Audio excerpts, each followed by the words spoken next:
Salut à tous et bienvenue dans cette nouvelle analyse détaillée. Alors aujourd'hui, l'objectif est limpide. On va complètement démystifier la création de richesse et surtout rendre tout ça hyper accessible pour les débutants. Pas de jargon financier compliqué, promis.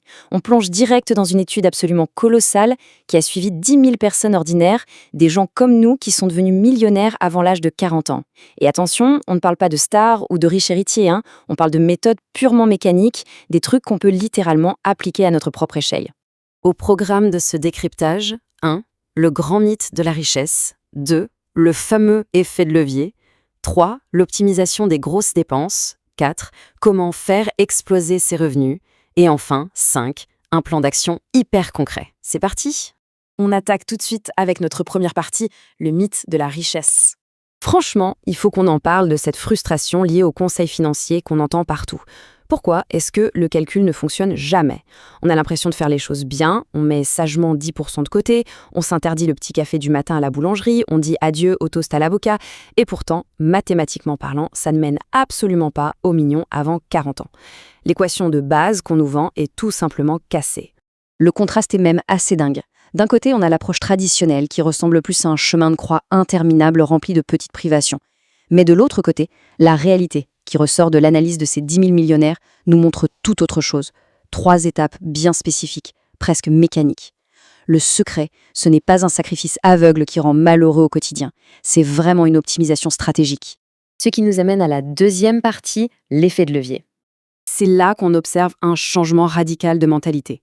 Pour faire simple, surtout quand on débute avec ces concepts, l'effet de levier, c'est réussir à créer une situation, idéalement avant 35 ans, où l'argent qui rentre n'est plus du tout lié au nombre d'heures qu'on passe au boulot. Alors attention, on efface tout de suite l'image du revenu magique 100% passif ou un bois des cocktails sur la plage.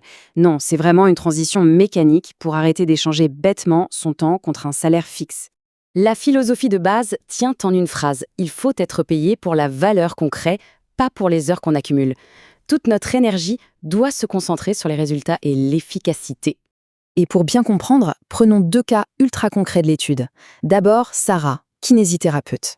Au lieu d'enchaîner les patients de 8h à 20h jusqu'à l'épuisement, elle a monté son cabinet et embauché 5 autres praticiens. Elle a créé un vrai système. Ensuite, Marcus, ingénieur. Lui n'a même pas créé d'entreprise. Il a simplement négocié des stocks options dans sa boîte. 2 profils complètement différents, mais la même finalité. Leur travail ne consiste plus juste à pointer tous les matins, ils utilisent ce fameux levier. On passe au chapitre 3, optimiser les grandes dépenses. L'idée forte ici, c'est d'apprendre à vivre très confortablement avec seulement la moitié de ses revenus bruts. Et ça paraît fou, mais c'est totalement faisable. Les données montrent qu'en limitant le budget logement à 18% et les transports à 8%, on débloque naturellement ce taux d'épargne et d'investissement massif de 50%. Et le meilleur dans tout ça, on garde un train de vie tout à fait agréable sans avoir l'impression de vivre comme un ermite. Le gros morceau, c'est le logement. La règle d'or tirée de l'étude, n'emprunter que 50 à 60% de ce que la banque nous propose avec le grand sourire. L'exemple cité est fascinant. On parle de professeurs qui ont quitté une ville hors de prix comme San Diego en Californie pour s'installer à Boise, dans l'Idaho. Bilan des courses, des milliers de dollars économisés chaque année qu'ils ont pu investir pour profiter à fond de l'effet composé.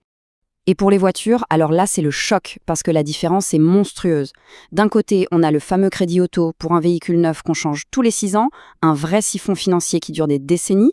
De l'autre, la stratégie du paiement comptant pour une bonne occasion de 3 ans qu'on garde 10 ans. L'écart entre les deux, si on place la différence sur la même durée, monte à 340 000 $. Oui, c'est littéralement l'équivalent d'une maison entière perdue à cause des mensualités de voiture. Chapitre 4. Augmenter radicalement ses revenus. Parfois, il faut se dire les choses en face. On ne devient pas riche en attendant sagement une micro-augmentation. Les chiffres de l'étude sont vertigineux. On peut oublier les petites hausses annuelles de 3% qu'on obtient difficilement. Ceux qui construisent un vrai patrimoine génèrent un bond stratosphérique de 153% de leurs revenus en moyenne entre leurs 25 et 35 ans. C'est la décennie où il faut impérativement forcer le destin. Mais comment font-ils pour avoir de telles augmentations? Le secret de 73% d'entre eux, c'est de changer d'employeur stratégiquement. En gros, tous les 2 ou 3 ans, hop, on change d'entreprise pour forcer une augmentation de salaire colossale. Mathématiquement, c'est bien plus rentable que d'espérer une récompense hypothétique pour sa loyauté dans une seule et même structure. Et pour ceux qui lancent de petits projets à côté, des activités freelance, la règle est simple.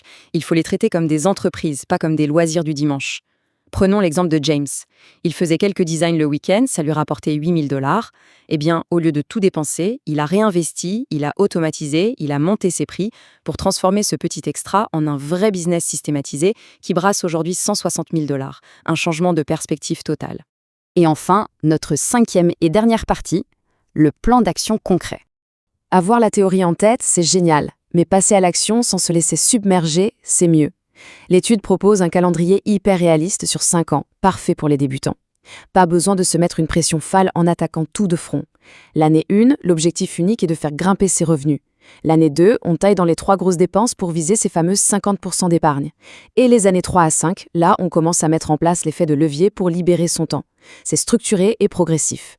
Cela dit, la vraie bataille, elle est dans la tête. C'est le fameux regard des autres. Il faut accepter d'avoir l'air à la traîne aux yeux de la société pendant 5 ans pour être financièrement libre tout le reste de sa vie. Pensons à Rachel, qui a quitté le centre branché de Chicago pour l'Indiana rural. Tout le monde l'a jugée jusqu'à ce qu'elle devienne millionnaire. La vraie richesse, on l'oublie souvent, mais c'est totalement invisible. Ça se passe sur un compte d'investissement, pas dans le dernier appartement à la mode ou la dernière voiture de sport. Ce qui nous amène à une question finale assez provocatrice, mais tellement essentielle. Est-ce qu'on préfère avoir l'air de réussir à 30 ans ou est-ce qu'on préfère réussir pour de vrai? Tout repose sur ce choix psychologique et stratégique.